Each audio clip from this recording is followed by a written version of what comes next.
Welcome to the Sunset Stories channel. Don't forget to subscribe and share your favorite stories with your friends. Thanks for your support and enjoy watching.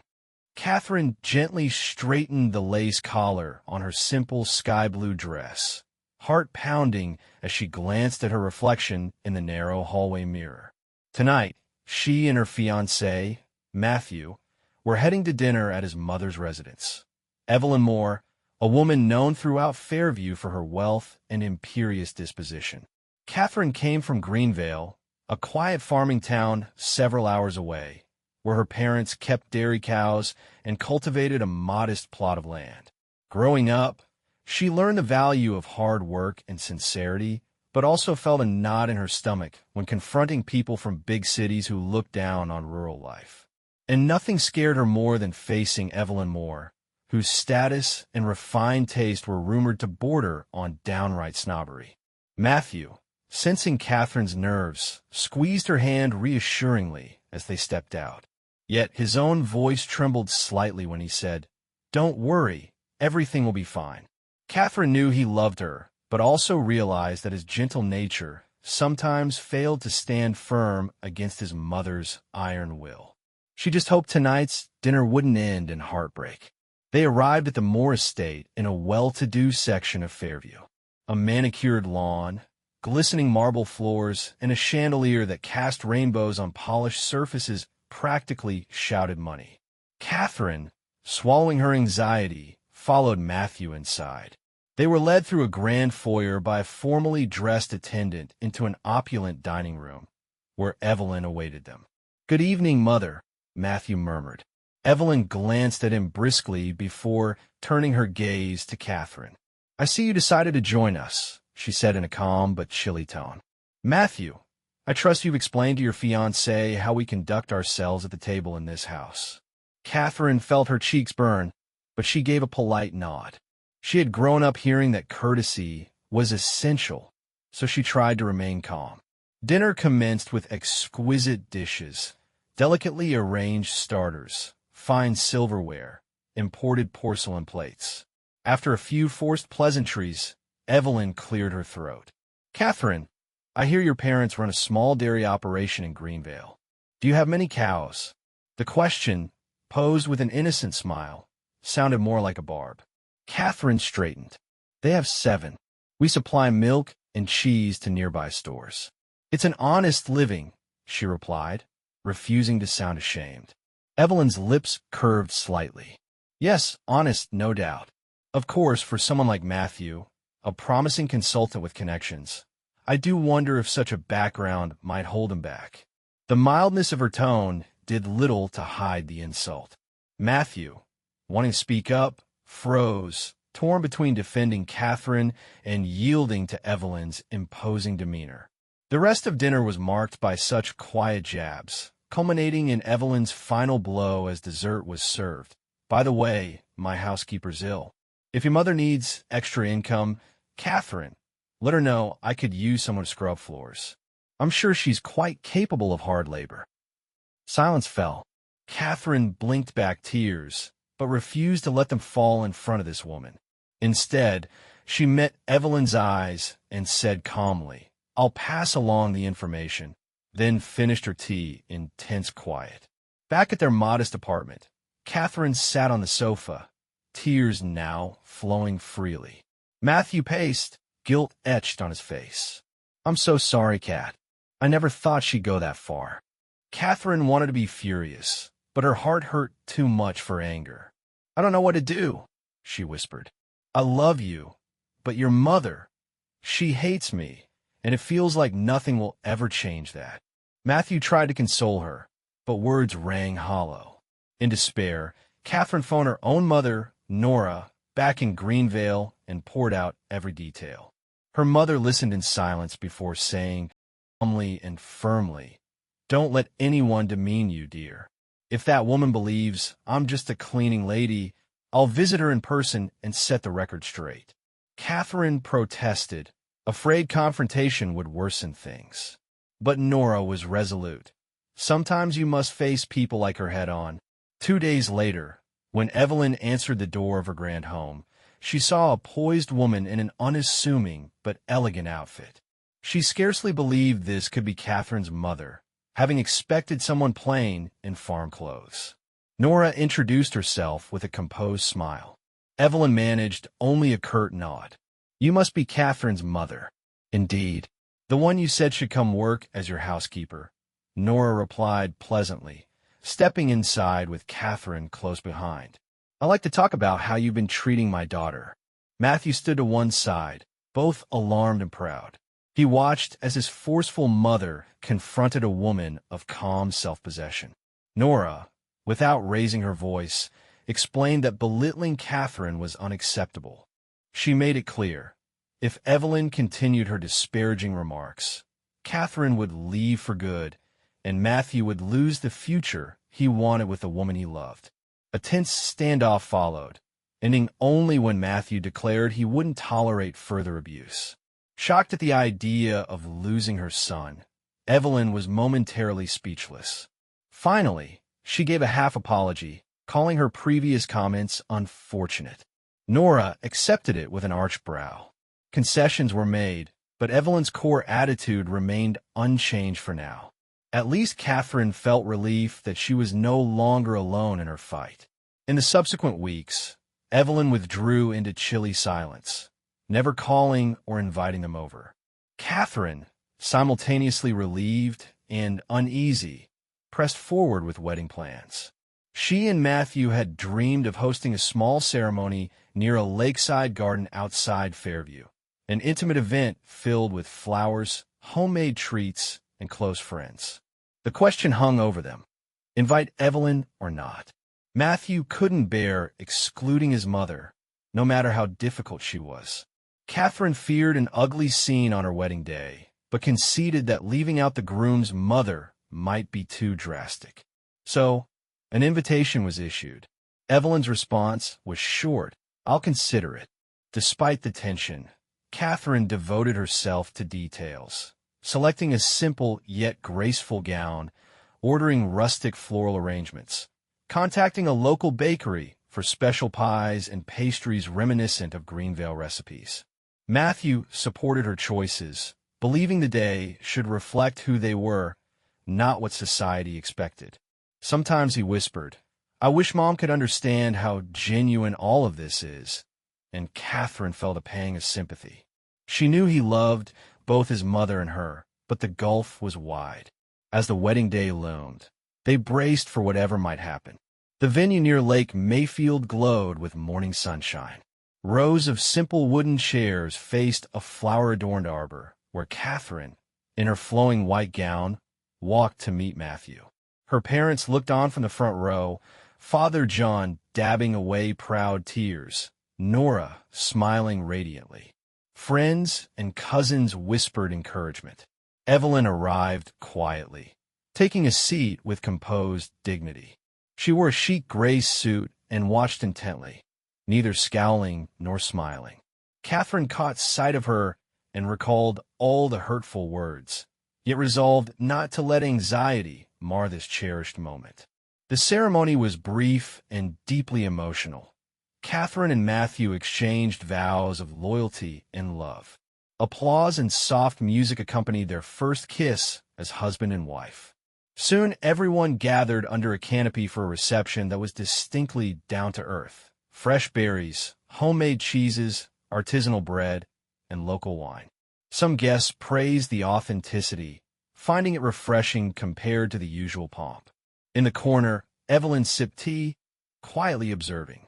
Catherine wondered what she might be thinking. Perhaps noticing her son's genuine joy, she didn't deliver any barbed comments. When the couple cut a small buttercream cake, she even offered a polite nod of approval. The next day, after guests departed, Catherine and Matthew stayed overnight at a nearby inn. Finally, Catherine felt free to breathe. Despite the strain with Evelyn, the wedding had been blissful. Over the following weeks, Catherine and her new husband settled in a married life in their modest apartment. Evelyn reached out infrequently, but no longer assaulted them with criticisms. On occasion, she'd phone to ask about Matthew's work or Catherine's plans with a veneer of civility. The transformation wasn't total. She still had a knack for subtle jabs about small-town ways or simple cooking, yet the outright hostility lessened. Matthew, freed from perpetual anxiety, became more proactive in defending his wife. Catherine sensed that though Evelyn's opinions likely hadn't vanished, she now understood the risk of pushing Matthew away entirely. Testing the waters of a truce, Catherine extended an invitation for Evelyn to visit their apartment for tea. "We have a blend from Greenvale, chamomile and mint," she said. Evelyn hesitated, but eventually accepted. While sipping tea at the unassuming kitchen table, she peered around the snug living room. "You could use some more refined decor," she remarked. But her voice lacked venom, almost like she was offering a genuine suggestion. Catherine took it in stride, responding, "We'll get there in time. Thank you for the idea."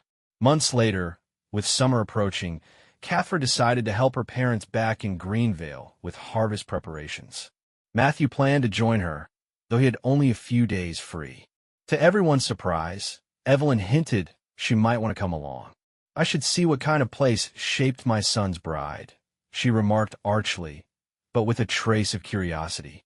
So the three of them set out early one morning, driving from the polished suburbs of Fairview to Greenvale's rolling fields. As farmland stretched out, Catherine noticed Evelyn quietly surveying the wide-open spaces. She wore stylish yet impractical shoes, but refrained from complaints. Arriving at the family home, they were greeted by Nora and John with warm, welcoming smiles. The atmosphere brimmed with the smell of homemade bread, fresh vegetables, and the faint barnyard aroma. Evelyn seemed uneasy, though not overtly rude. She greeted Catherine's parents with courteous reserve. Nora served a simple lunch of vegetable soup, cheese, and crusty bread from their own oven. Evelyn sampled it in polite silence before admitting, "This is quite good." John proudly explained how they raise cows for milk and turn it into artisanal cheese that sold well in local markets. After the meal, the group toured the small barn, meeting the cows whose milk made the cheese Evelyn had tasted. She wrinkled her nose slightly, but conceded, "It's cleaner than I expected. You must work hard to maintain this." Nora replied warmly, "We do, but it's our livelihood, and we're grateful." Evelyn just nodded, seemingly absorbing a new perspective she'd once dismissed. That evening, Nora suggested Evelyn stay overnight, but the older woman insisted on a nearby bed and breakfast. Even so, Catherine recognized this as progress. Only months earlier, Evelyn would never have set foot on a farm or eaten a home-cooked country meal. On the ride back the next day, Evelyn was noticeably pensive. Matthew ventured, "So, was it enlightening?" She pressed her lips together, then finally said, "It was fine. I see your in-laws are honest, hard-working people. I appreciate that they welcomed me." Her words sounded almost grudging, but for Catherine, they were a small victory. It felt as if a lifetime of prejudice was gradually giving way to cautious acceptance. In the ensuing weeks, Evelyn occasionally inquired about Catherine's plans to start marketing their farm products in Fairview. "If you need connections or a legal introduction, let me know," she offered. The suggestion came off half critical, half helpful, but Catherine understood that for Evelyn, this was practically a sign of goodwill. As the newlyweds advanced their goals, they learned to navigate Evelyn's critiques more calmly. Catherine realized she needn't wilt under her mother-in-law's pointed remarks. Ironically, Evelyn tried, in her own way, not to sabotage the relationship. Over time, mild tolerance began to feel like an uneasy but genuine foundation for possible friendship. A year after the wedding, Catherine discovered she was pregnant.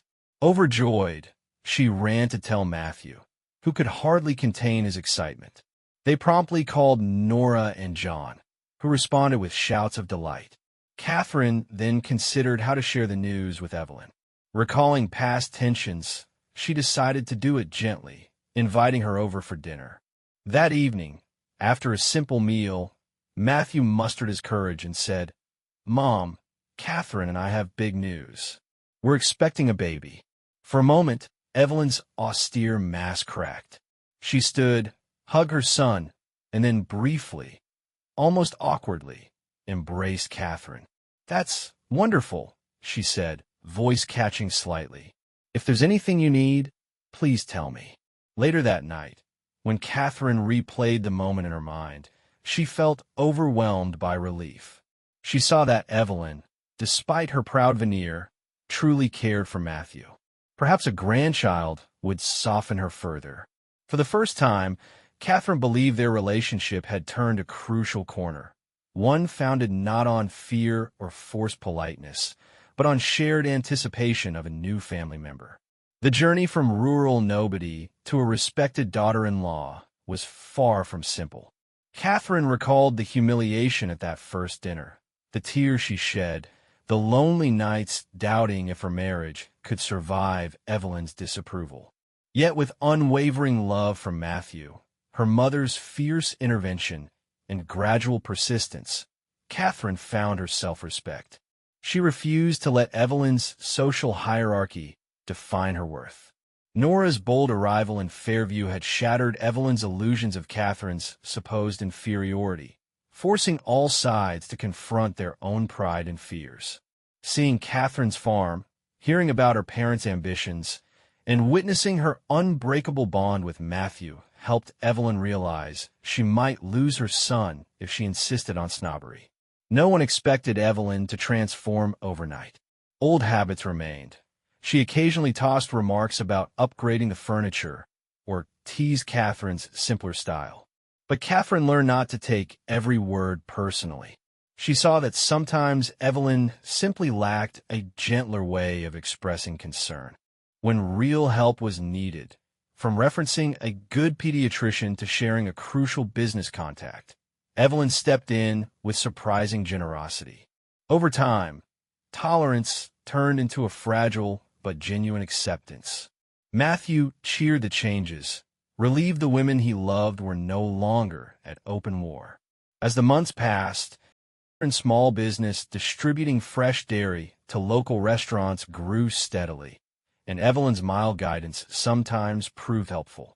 Though life was not suddenly perfect, Catherine felt a new sense of peace. She and Matthew anticipated the arrival of their baby, making plans for a nursery and dreaming of trips to Greenvale so the child would know its grandparents and farmland roots. Meanwhile, Evelyn spoke more often of "my grandchild," an unspoken sign she had finally embraced her role in their lives. And so this story, once fueled by contempt and sorrow, transformed into a tale of cautious reconciliation. A mother-in-law learned that money and status don't equate to moral superiority. A young woman from a farm realized that self-belief, kindness, and a willingness to stand one's ground can gradually win over even the most formidable opponent. In a future shaped by hope and respect, Catherine believed that each holiday, each family gathering, would build upon the fragile trust they had cultivated, turning it into a warm, lasting bond. That's the end of our story. We hope you enjoyed it. Don't forget to subscribe and leave a comment. Your feedback means a lot to us.